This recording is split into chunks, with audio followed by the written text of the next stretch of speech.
சகோதரர்களே, வானத்தில் என்ன இருக்கிறது? வானத்தில் என்ன இருக்கிறது? புகாரியில் இருந்து நான் பேசுகிறேன். முதலாவது வானத்தில் ஆதம் அலைஹிஸ்ஸலாம் இருக்கிறார். இரண்டாவது வானம் ஈசா அலைஹிஸ்ஸலாம் இருக்கிறார். மூணாவது வானம் யூசுப் அலைஹிஸ்ஸலாம் இருக்கிறார். நாலாவது வானம் இத்ரீஸ் அலைஹிஸ்ஸலாம் இருக்கிறார்.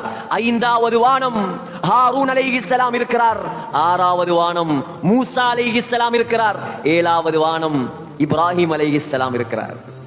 7 வானத்திலும் 7 நபிமார்கள் இருக்கிறார்கள். இவர்கள் எல்லாம் அல்லாஹ்வுக்கு சுஜூது செய்கிறார்கள். 7வது வானம், 7வது வானத்தில் அல்லாஹ் ஒரு பள்ளி கட்டி வைத்திருக்கிறான், தெரியுமா?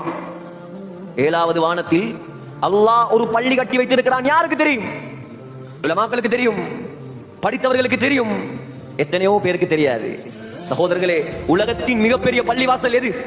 சொல்லுங்களே, உலகத்தில் மிகப்பெரிய பள்ளிவாசல் எது? காபா, பைத்துல்லாஹில் ஹராம்.